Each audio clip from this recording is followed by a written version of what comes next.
सकिन्छ सिधै आम फाल्न सकिन्छ सिधै यहाँ बुढी एक्लै छोडेको छ घरमा यसरी ल हामी अब घुम्न जाँदैछौँ होमानीबाट सतलक्क लाएर अर्को सबै कुरो बोक्यो लाइसेन्स बोक्यो बिल बुक बोक्यो होइन आफूलाई चाहिने जति सबै मैले बोकि नै हाल्यो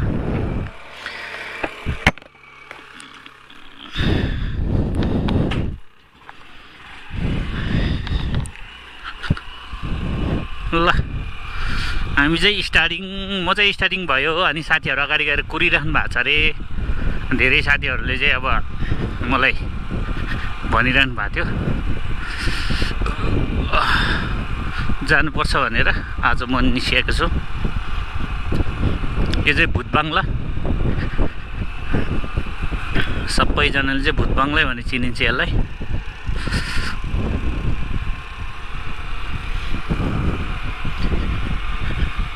यहाँबाट चाहिँ स्मार्ट भ्यू देख्थ्यो हिमालको भ्यूहरू खासै आज अलिकति हुप्प परेको छ तुवालो लागेको छ त्यही भएर नदेख्या हो अलिकति उज्यालो भयो त पुरै देखिन्थ्यो होइन यो चाहिँ कोकोटे कहाँबाट जान्छ भनेदेखि म चाहिँ भित्रको बाटो जाँदैछु होइन यहाँनिर चाहिँ लगभग यो मकनपुर र काठमाडौँको सिमानालाई यहाँ चाहिँ बोर्डर छ मकनपुर र काठमाडौँको सिमाना अनि त्यसै गरी हामी यहाँबाट चाहिँ उतातिर जाँदैनौँ यो बस आउनेपट्टि जाँदैनौँ त्यसपछि हामी लेफ्ट साइडपट्टि लाग्छ होइन पुलिस चौकी पनि छ लेफ्ट साइडपट्टि लगाएर यहाँबाट सानो एउटा कच्ची बाटो छ कच्ची त के हुनु अब कच्ची भए पनि त पुरानै बाटो हो यहाँबाट सरासर जाँदैछौँ साथीहरू सबैजना अगाडि पुगिसकेको छ अनि साथीहरूले अगाडि जानु भनेको थियो साथीहरू पुगिसक्नु भयो होला म चाहिँ अब यसरी पछि पछि आउँदैछु जाँदैछु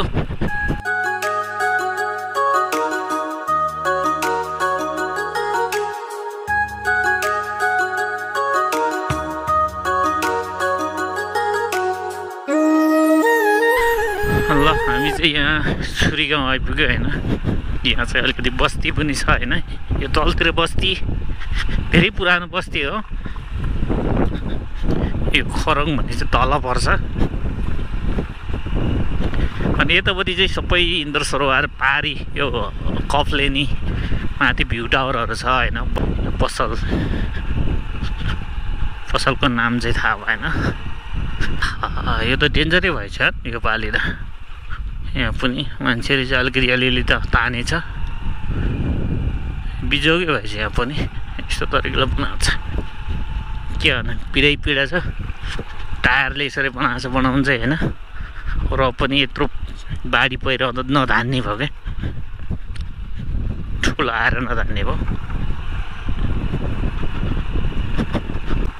यो बल्छी भन्ज्याङ भन्छ यसलाई चाहिँ होइन अनि यहाँबाट हामी पारी गइसके पछाडि यो सिस्नेरी जाने बाटो मेन सडक भेटिन्छ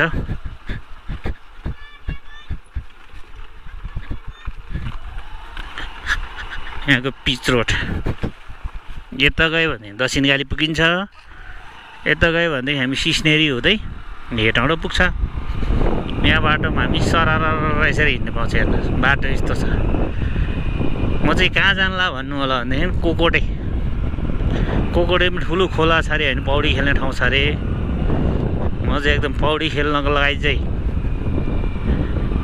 अलिकति प्रोफेसनलै भन्नु पऱ्यो पौडी खेल्न आउँछ मलाई रहर पनि लगाइरहेको थियो पौडी खेल्नुलाई होइन जाउँ अनि पौडी खेल्ने रहर चाहिँ थियो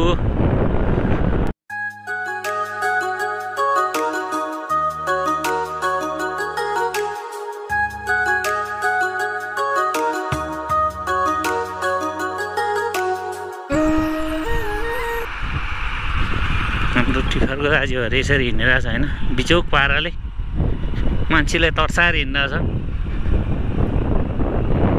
रङ साइड पनि हिँडिन्छ कहिले पहिले सबैभन्दा ब्रेक नलाग्ने ओह्रालो यही हो होइन ल साथीहरू म चाहिँ पेट्रोल पम्प आइपुगेछ सिस्नेरीको यो ठाउँलाई चाहिँ सिस्नेरी भन्दैन होला, खै के भन्छ है, बोर्ड पनि हेर्नु भ्याएन मैले हिँड्ने क्रममा। आमामामामामा यहाँ पनि यस्तो बिजोग भएर छ यार, यस्तो राम्रो राम्रो ठाउँमा चर्केर बिजोग भएर छ यार। आमै झन्न धानिरहेछ यार। सरकारलाई धेरै घाटा, सरकार भन्दा नि अब जनतालाई नि घाटा हो नि त, जनताले तिर्नुपर्ने पैसाहरू जनतालाई घाटा भयो।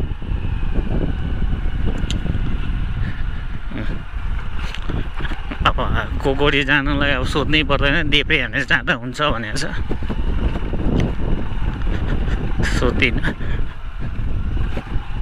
लेफ्ट लागेर जानु पर्ला यो ठाउँबाट। यो कोकोडी जाने यतै बाटो हो, कोकोडी खोला जाने बाटो पारीबाट? हजुर हजुर, ऊ रातो घरमुनिबाट।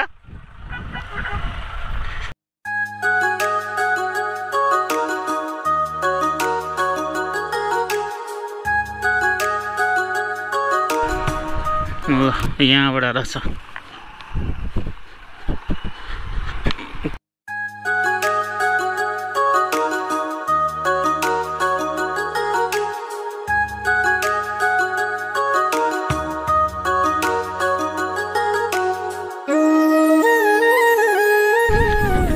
लो गाइस, यहाँ चाहिँ अब भाइहरूले मलाई देखेरै होइन, मैले चाहिँ भाइहरूले देखेको छैन।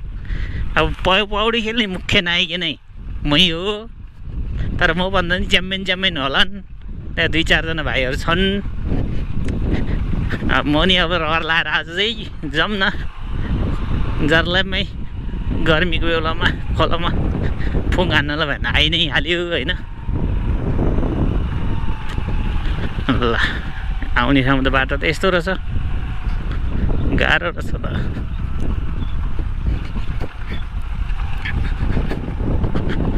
पुल आइपुग्यो।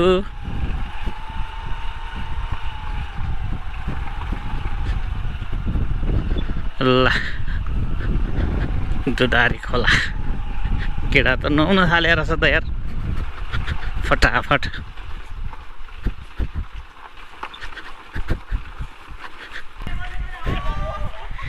म नि पौडी खेल्नु पर्यो यार। ओहो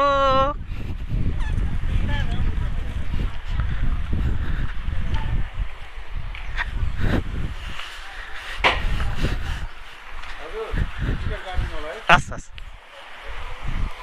टिकट काट्नु भयो?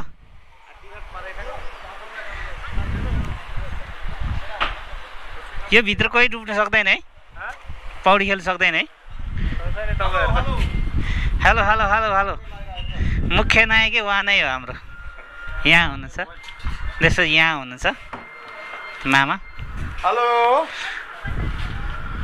हजुर हजुर,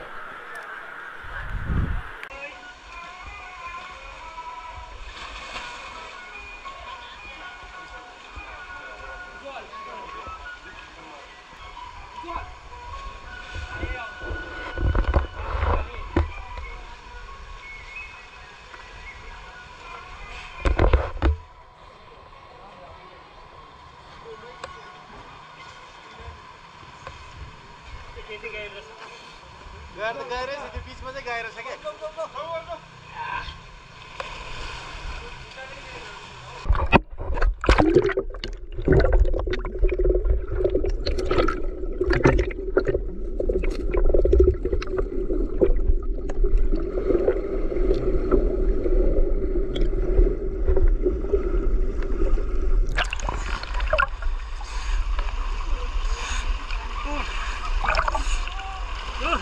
यस्तो छ कति चिप्लो, यहाँबाट चढ्न सकेन। ए जस्तो हान्नु नि हान्नु नि त अहिले। ल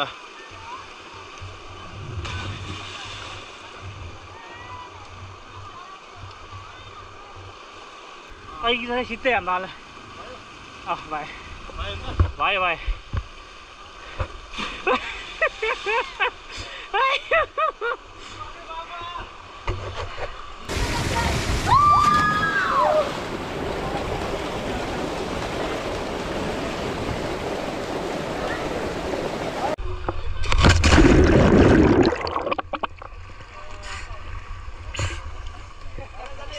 मैले के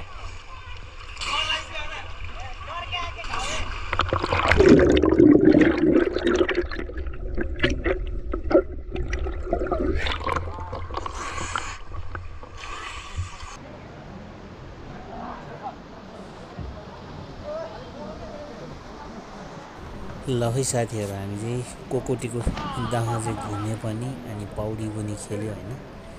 यहाँ चाहिँ कस्तो रहेछ पानी कति गहिरो छ एकदमै पानी चिसो छ दाहा पनि गहिरो छ होइन। अनि हामी सबै घुम्यो पनि अनि खेल्यो पनि। अब हामी फर्किन्छौँ अनि तपाईँहरूलाई चाहिँ आउनु चाहनुहुन्छ भनेदेखि आउनु होला यदि थाहा भएन भनेदेखि यहीँको सञ्चालकको नम्बर मैले डिस्क्रिप्सनमा राखिदिएको छु। तपाईँहरूले डिस्क्रिप्सनमा नम्बर हेरेर फोन गर्न सक्नुहुनेछ। हुन्छ अनि फेरि भेटौँला। धन्यवाद।